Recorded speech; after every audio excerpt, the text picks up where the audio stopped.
All right, hey AP Chemists, this is going to be the Unit 2 Important Information Part 3. This will be intramolecular force and potential energy. This has to do with the energy of bonds. Before I get into it, I did want to show the answers to the previous questions so you could check them out here. So here are the answers to sample problems 1 through 5. If you want to pause and check that, I have a little bit of work for some of them. I've highlighted the correct answer.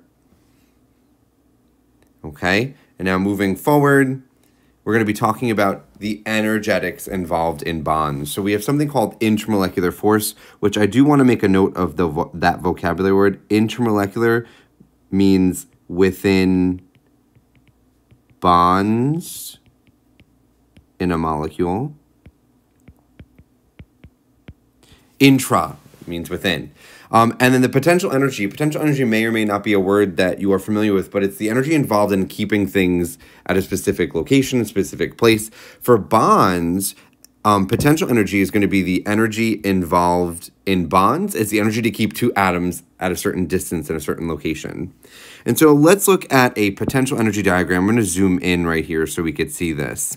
All right, so this is the interaction energy of two hydrogen atoms, right? So this little cloud business here is a hydrogen atom, the electron's a hydrogen atom, and the black dot will represent the nucleus.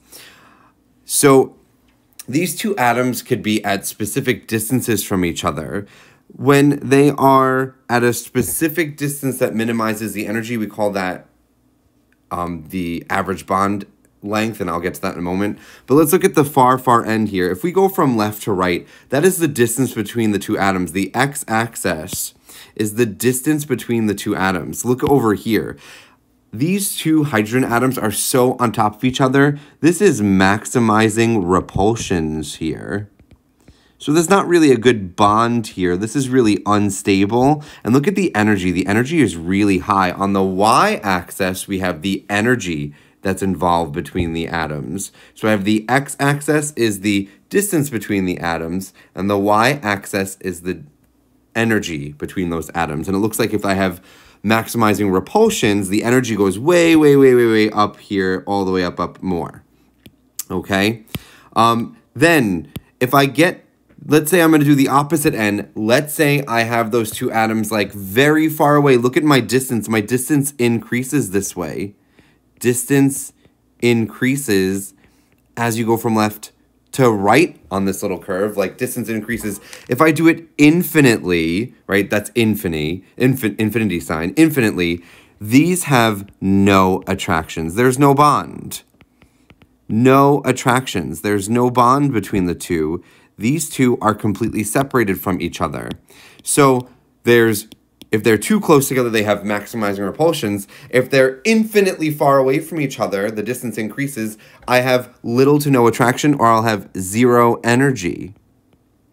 Right? Look at how, if this were to keep on going, if those two atoms are not near each other, no atoms near each other, there's no attractions, there's no bond, there's no energy. Then let's look at 3 and 2 here. It looks like 2 is a little close where there's some repulsions, but there's also some attractions. The two atoms are kind of close, but also kind of a little far. And that energy shows that. That energy is still a little bit higher. It could be smaller, but it's not zero. It's some non-zero energy. And then we have this diagram right here where the two atoms are the closest together. This maximizes attractions. And if we look, this is a special point here where the two atoms are in a great distance between each other. There is a specific bond length and a specific energy, bond energy. And so let's write those definitions down. If you need to pause, you could, because I am going to move forward. This distance, this average bond length, is the distance between the atoms in the bond that minimizes the potential energy and it maximizes the attraction. So we're going to keep that in mind. Okay, and then that attraction is going to have a certain energy. This energy that is associated with this bond, and this is for two hydrogen atoms, is the lowest energy associated with maximizing attractions. This energy is released when the bond is formed, and this same magnitude is absorbed to break the bond. Right now, this is showing two atoms coming close together. So this is energy being released. These are two atoms coming together. And so we're going to say that this is energy released.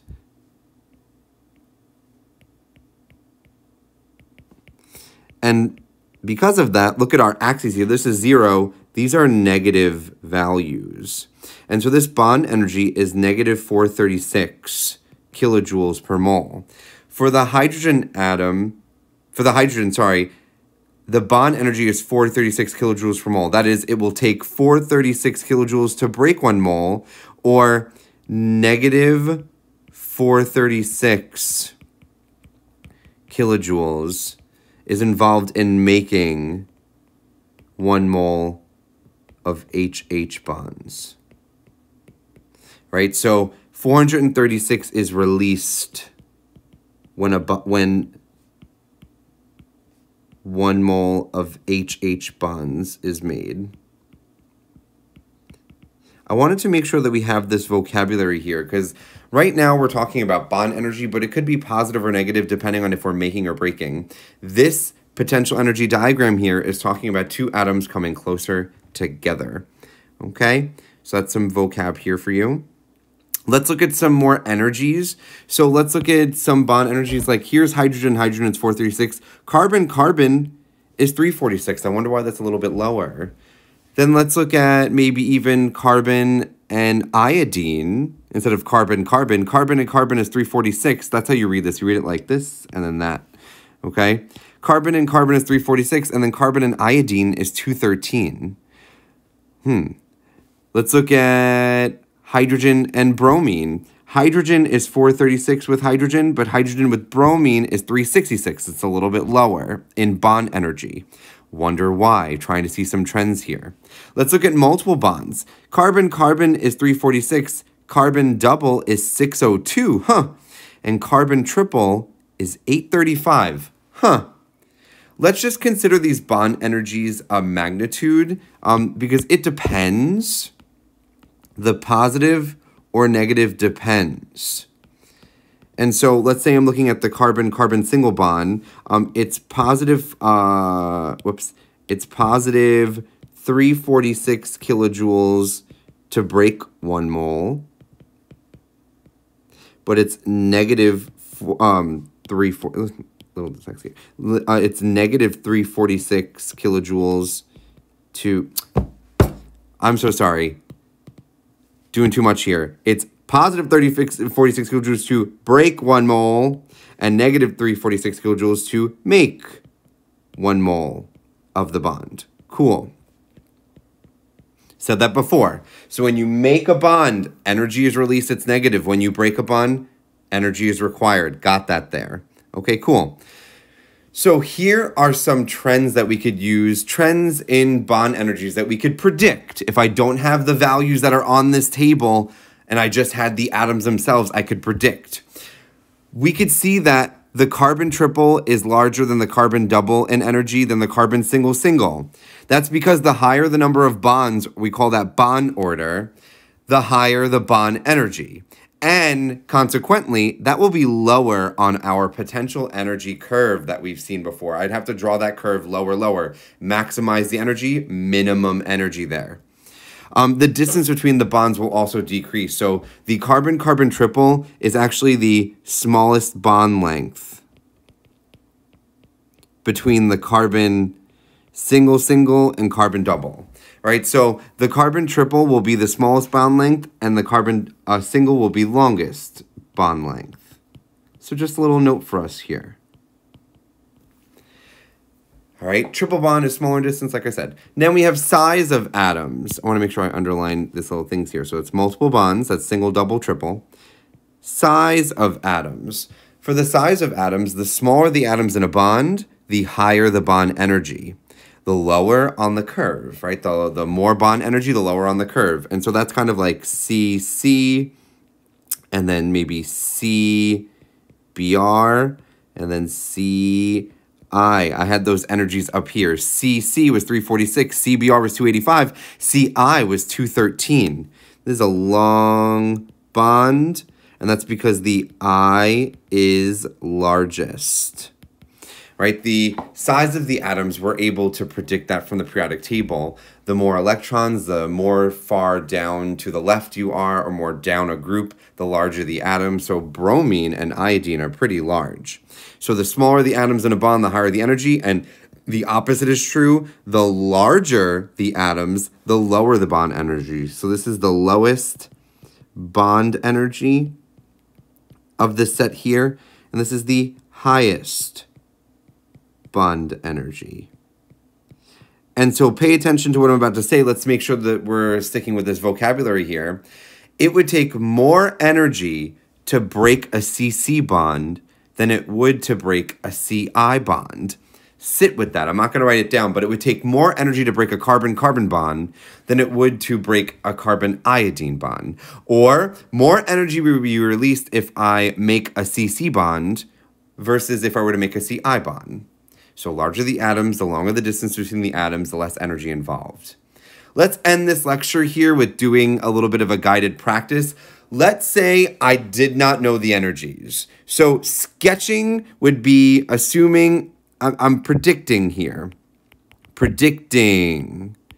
Let's say I did not have a table of values. Did not have a table of values. I could use these trends that I mentioned up here to predict, and I've already kind of got hydrogen going here. So on the curve below is the potential energy versus internuclear distance between two carbon-carbon single bond atoms. So I kind of already have that here. So that's carbon-carbon single bonds.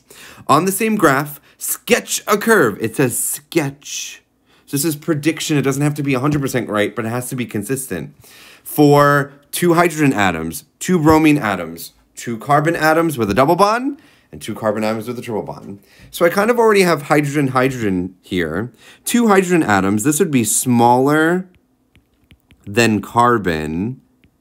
And if it's smaller than carbon and it's also single, it would have more bond energy, meaning it would release more. For my potential energy curve, it would be lower.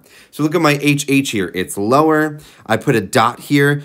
I put it more to the left because it's smaller.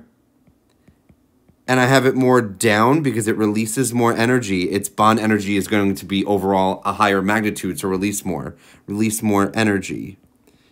So I have it down more. So now I could sketch my little curve, whoop, and then I'll just swing it around, whoop, and there's my hydrogen. Let's do two bromine atoms. If I were to do two bromine atoms, bromine is larger than C. It's also larger than H. And it would have less bond energy.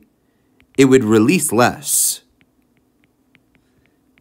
So if that's true, I have to have it over here somewhere. So I'm going to make a point where it's larger. So let's say it's larger and up. So somewhere over here. So it's more to the right, and it's larger, up, release, less energy. So it's higher as a dot. So if this is my dot, I do whoop, and there is my curve for bromine, bromine.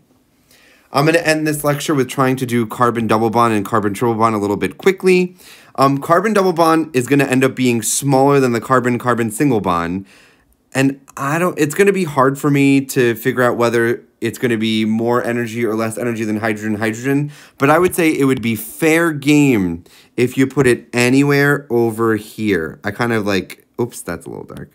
It would be fair game if it was anywhere in this little box. If you were to put that carbon-carbon double bond, I'll just choose any box and I'll say, let's say carbon-carbon double is right here. So carbon-carbon double, I'll sketch my curve, boom, boom, boom. There's my carbon-carbon double, all right? And then I would say carbon-carbon triple, it's even smaller than the carbon double, and it's smaller than the carbon single. So if I were to do this in green, I would say fair game for the carbon triple would be somewhere over here, right? Anywhere up here in this little overlap. So I'm going to just do this in green quickly, carbon-carbon triple, I don't know, right here. It's hard to see it. So this would be boom, boom, and I'll try and sketch over that in black so you could see it. This is where I put my carbon triple. I put it lower than the carbon-carbon double. I put it to the left of the carbon-carbon double because I know it's smaller. And maybe, I mean, I know from the previous page that it's more in energy release than hydrogens, but like it could be up or lower depending on if I was predicting. All right, you have to know this for your next quiz. This is so important. And just, it's very important to know that putting two atoms together, you make a bond, so energy is released.